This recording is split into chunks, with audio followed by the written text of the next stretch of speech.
करण्याचा प्रयत्न मी करणार आहे.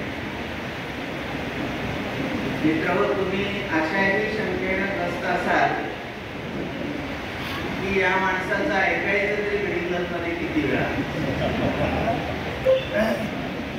या संयोजन समितीला म्हटलेलं होतं की आपण उद्घाटन दुसरे आणले, आपण त्याने काय ऐकलं नाही. या व्यासपीठावर ज्या विचारानं मी काम करतो किंवा जगत असतो त्या विचारानं काम करणाऱ्या आमच्या नेत्या स्वातीताई कोळी इथे उपस्थित आहे. स्वागताध्यक्ष या संमेलनाचे ज्याने आपले विचार व्यक्त केलेले. महाराष्ट्रातील एक महत्त्वाचा आणि मोठा लेखक बालाजी सुतार यांना संध्याकाळी तुम्ही ऐकणार. माझ्यासमोर बरीच तरुण मुलं आहेत गडिंगलमधली की ज्यांना माझीच ओळख मला करून द्यावी लागेल. माझ्यासमोर महाराष्ट्रातला महत्त्वाचा कवी आणि कादंबरीकार प्रवीण बांदेकर आहे, ज्याच्या कविता संग्रहाचं नुकतंच प्रकाशन झालं. ते अजय शिंपी आहेत, ज्याने मला लिहितं करण्यामध्ये बराचसाच मोलाचा वाटा आहे. ते आदरणीय किसनराव कुराडे सर, सुभाष धोणे साहेब, अनेक मंडळी आहेत. अगदी देवदत्त परुळेकर मालवणहून आलेले आहेत. आर.पी. पाटील सर आहेत. ज्या धडपड्या माणसाचा मला नेहमी आधार वाटतो. आधार अशा अर्थी की एखाद्या तरी गडिंगलज आजरा चंदगड मधल्या तरुणाच्या अंगात चळवळ भिडलेली आहे. तो बरोबर चळवळ करतो का चूक चळवळ करतो मला माहिती नाही, पण तो करतो आणि बेधडक करतो असा संतोष माळवीकर आहे की ज्याचा व्हिडिओ मी नित्य नेमानं बघतो. त्या कशाविषयी तरी आवाज उठवतच असतो. ज्याने आम्हाला राष्ट्र सेवा दलामध्ये काही धडे दिले ते रणदिवे गुरुजी आहेत. आणि इतक्या सगळ्या माणसांच्या समोर बोलत असताना ही सगळी तरुण मुलं अंकुश कदम अगदी भेंडीच्या देठापासून म्हणत होता की हे सगळं भोवतान अराजकतेनं ग्रासलेले, परिस्थिती हाताच्या बाहेर गेलेली. कुणाला कामराला नोटिसा पाठवल्या जात आहेत तर तुम्ही आंदोलन करता आहात म्हणून तुम्हाला आत टाकलं जात आहे.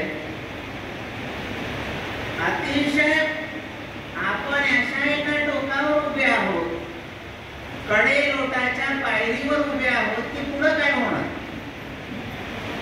हे सगळं बरोबर आहे, पण या सगळ्याकडे जाताना आपण नीट विचारपूर्वक काही गोष्टींचा शोध घेतला पाहिजे की आज हातोहात आमची पोरं चोरून नेली जात आहे आणि त्यांना काय सांगितलं जात आहे की हिंदू धर्म, हिंदू खतरे में बटेंगे काय आहे ते तुमची एक घोषणा.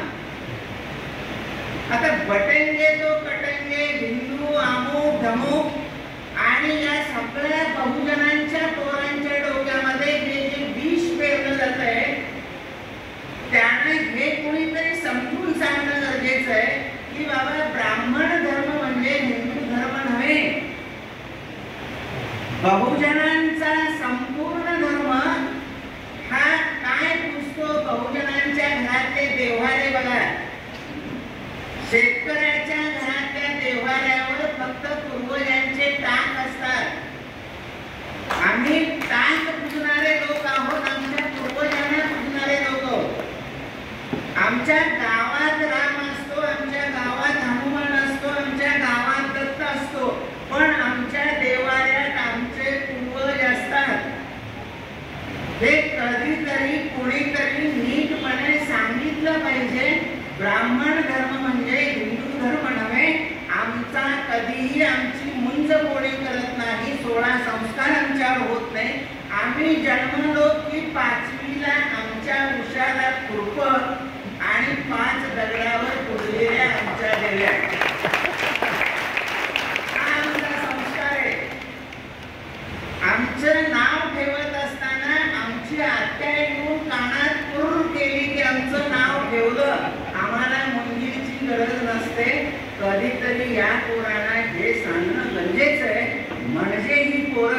नोकरीला गेली नसती, पण ही जबाबदारी आपण पार पाडली नाही. ज्या वेळी महाराष्ट्रामध्ये काही ना काही घडत गेलं, त्यावेळी लेखकांनी घेतलेल्या भूमिका, म्हणजे जेव्हा सनातनी ब्राह्मणांचा अतिरेक झाला तेव्हा ज्ञानेश्वराला ज्ञानेश्वरी लिहावी लागली, तुकोबाला गाथा लिहावी लागली. जेव्हा अतिरेक झाला तेव्हा बसवेश्वर पुढे आले, बसव पंथाची शरण संप्रदायाची स्थापना झाली. जेव्हा अतिरेक झाला तेव्हा चक्रधराला महानुभाव संप्रदाय स्थापन करावा लागला आणि संपूर्ण महानुभाव गद्य आपल्या समोर आलं. हे सगळं होताना ज्या वेळी अतिरेक होतो त्यावेळी आपल्यातूनच काही शहाणी माणसं पुढे येतात आणि ती म्हणतात की ही म्हणजे आमचा धर्म नव्हे. काल पानसरेला मारलं, कलबुर्गीला मारलं, ही परिस्थिती येणारच होती, पण त्यानंतर आम्ही काय करतो? आमच्या जबाबदाऱ्या आम्ही नीट पार पाडल्या का? धर्मवीर विठ्ठलरामजी शिंदे असतील, धर्मवीर भाऊराव पाटील असतील, अगदी एन.डी. पाटील साहेब, पानसरे यांना इथपर्यंतच्या सगळ्यांनी या संपूर्ण महाराष्ट्रामध्ये हे जे शिक्षणाचं क्षेत्र विकसित केलं, विस्तारित केलं, ती सगळी क्षेत्र बर्बाद करण्याचं काम माझ्या पिढीनं केलं. कधीतरी असाही विचार करून पहा की या संमेलनाला नाव, या स्टेजला नाव फडणवीसांचं आहे, बाहेर जनार्दन पेडणेकरांचा फोटो आहे, भाळे साहेबांचा फोटो आहे, या संपूर्ण नगरीला आदरणीय श्रीपतराव शिंदेची नगरी म्हणून आपण इथं बसलेलो आहोत. या पिढीचे प्रतिनिधी म्हणून कुराडे सर इथं आहेत. या पिढीनं आपली जबाबदारी योग्य पार पाडली. त्याने किमान आमच्या डोक्यामध्ये काही चांगले विचार, काही चांगल्या गोष्टी पेरल्या. पण आम्ही काय केलं?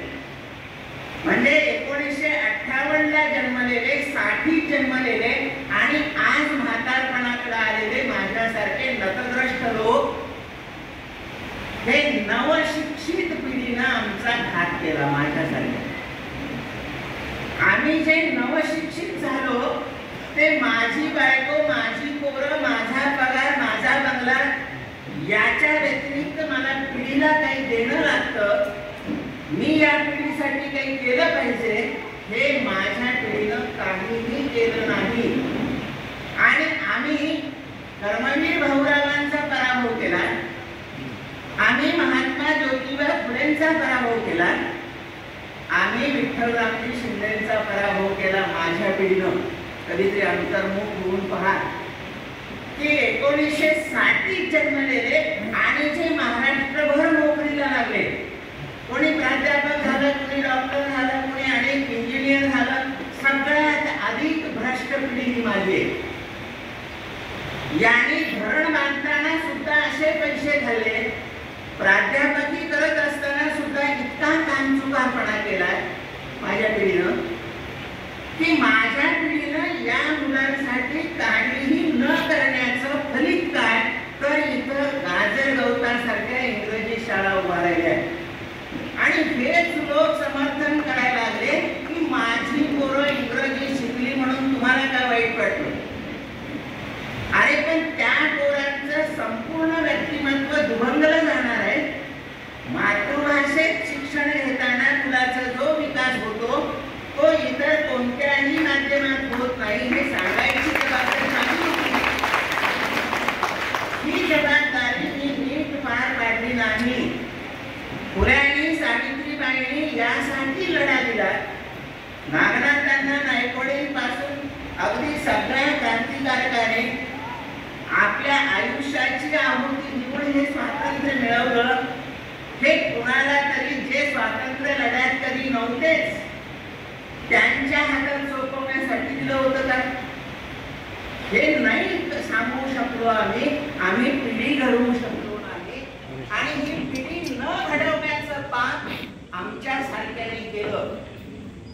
कधीतरी आज साठीत येणाऱ्या 55 वर्षाच्या झालेल्या 75 वर्षाकडच्या पिढीनं योग्य केलं. मधल्या पिढीनं फक्त सुखाशी जंगलवादाला बळी पडलेली पिढी बंगला बांधणं आणि चार चाकी घेणं आणि बायको सोबत बाजारातून फिरणं याला महाराष्ट्राचा विकास मानणारी पिढी ही माझी आत्मघातकी पिढी होती. मित्रांनो, या पिढीनं महाराष्ट्राचं अतोनात नुकसान केलं. म्हणून गावोगाव बैठका वाढल्या. आमच्या घरातल्या बायका सुद्धा अमुक बैठक तमुक बैठक अमुक देवळात इतकं मुंबईला चेंगरा चिंगरीत मरायला गडिंगलाच्या बायका. आता हे सगळं वर्तमान हे माझ्या पिढीचं पाप आहे. या पोरांना अनवाणी कोण चालवतंय? कोण शिवाजी महाराजांचा खोटा इतिहास सांगतं? कोण संभाजी महाराजांच्या विषयी काय काय बोलतं? कधीतरी पानसरेंचं शिवाजी कोण होत आहे पुस्तक माझ्या घरात नेऊन माझ्या पोराला दिलं का मी काहीच न करता फक्त मिळालेल्या पगारात चैन केली आणि माझ्या खेड्यापाड्यातल्या पोरांची बर्बादी केली. हे पाप माझ्या पिढीचं आहे. म्हणून या संमेलनाचं उद्घाटन करायचं झालं तर या सगळ्याचं खापर माझ्या डोक्यावर फोडून मी करत आहे. आपण सर्व शांत